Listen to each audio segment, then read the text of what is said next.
Mas os fundamentos sobre os quais eu construí tudo aquilo não eram fundamentos de Deus. Então, quando eu comecei a me aproximar de Deus, automaticamente os fundamentos começaram a ficar abalados. Então, automaticamente, eu comecei a ter mais percepção espiritual sobre os termos bíblicos, né? Sobre as metáforas bíblicas. Então, a voz do Senhor, ela estremece a raiz dos montes mais antigos.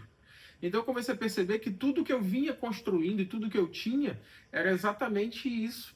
Era um monte de coisas falsas, um monte de coisas inúteis, um monte de coisas que, embora aparentemente eram boas, tinha muita coisa ruim escondida por baixo. Então, quando eu comecei a ouvir a voz do Senhor, o monte da minha vida, ele se estremeceu. As estruturas fundamentais sobre as quais a minha vida estavam apoiadas começaram a se estremecer. E muito disso não resistiu. Muito pouco do que eu tinha resistiu.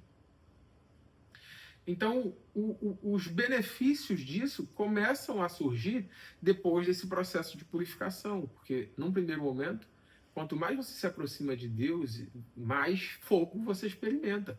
E esse fogo é um fogo purificador, que ele vai tirando de você toda a falsidade. E você se identifica com muitas dessas coisas falsas e elas simplesmente vão saindo. Faz parte do processo. Então demora um tempinho até esse processo de purificação terminar. E os benefícios disso são o consolo do próprio Espírito Santo e o desenvolvimento dessa maturidade espiritual, porque é óbvio que depois que você passa por tudo isso, é muito difícil de ser derrubado. E ainda que você caia, você tem a sensação de que você cai na mão de Deus.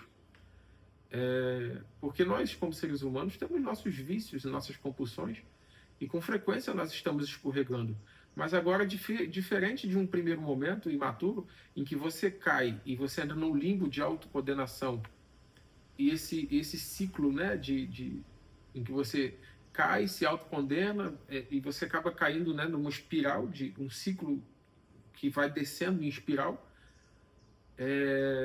você você é aparado, sabe? Quando você cai, quando você começa a entrar no ciclo, é como se a mão do Senhor interrompesse o ciclo e você entendesse: não, eu sou justificado pelo sangue de Jesus, eu não sou santo pelas minhas próprias obras, nada do que eu tenho está apoiado em mim mesmo.